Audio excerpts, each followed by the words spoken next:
G'day everyone, Davo from your personal information station, gday.fm.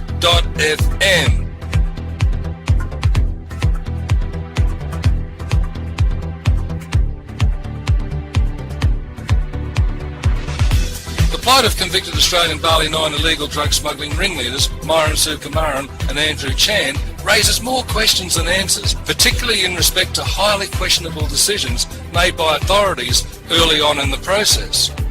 Like why the AFP, Australian Federal Police, after surveilling the suspects for some time in Australia prior to departure and also in Indonesia, tipped off their Indonesian counterparts as the suspects boarded a return flight to Australia in full knowledge of the consequences of being caught in possession of commercial quantities of heroin, which one would suspect is in direct contravention to duty of care obligations afforded citizens of countries that don't impose the death penalty, and suspiciously resembles a proposition bandied around at the time by the AFP, which was summarily rejected due to corruption concerns, where the AFP proposed monitoring illegal drug transactions and apprehending offenders at the Australian end, supposedly to help track down the Mr. Bigs, which would have been the intended outcome for the BALI Nine, except, and presumably with support of the then Howard Conservative government, who were looking to develop a more cohesive intelligence sharing relationship with Indonesia, may have been tempted to place a few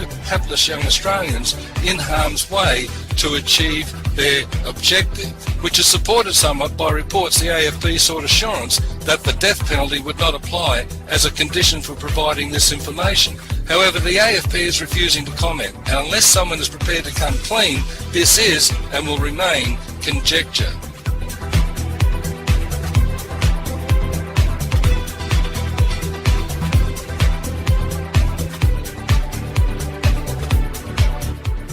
Why pleased of the father of one of the group that his son might unwittingly be caught up in something untoward which was conveyed to the AFP prior to departure went unheeded.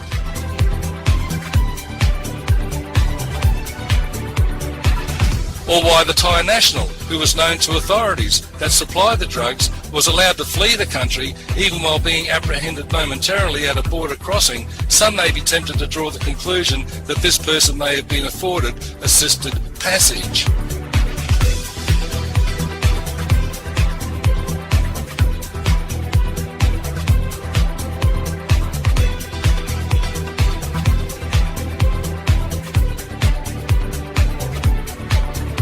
It seems this case is hopelessly caught up in a political quagmire on both sides, with a newly elected Indonesian president struggling to build a solid support base, seizing the opportunity through a tough-on-drugs approach, citing that this is a law and order issue while conveniently overlooking Indonesia's own provisions in law to consider rehabilitation.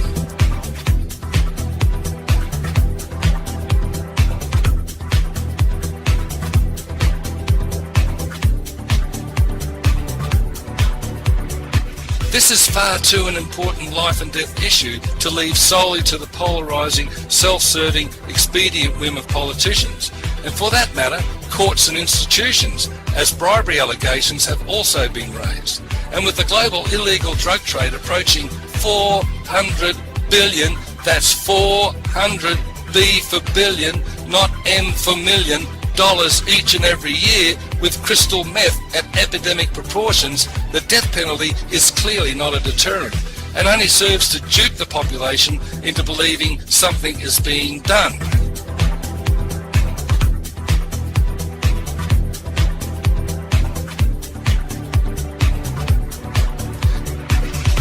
Until it is accepted that the real Mr. Bigs are fine, upstanding, church-going pillars of society that reside in leafy suburbs and send their kids to private schools, then it's going to continue to get worse.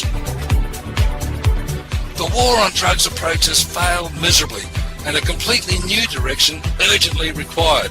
which should be a piece of cake for us Aussie blockheads to figure out at gday.fm.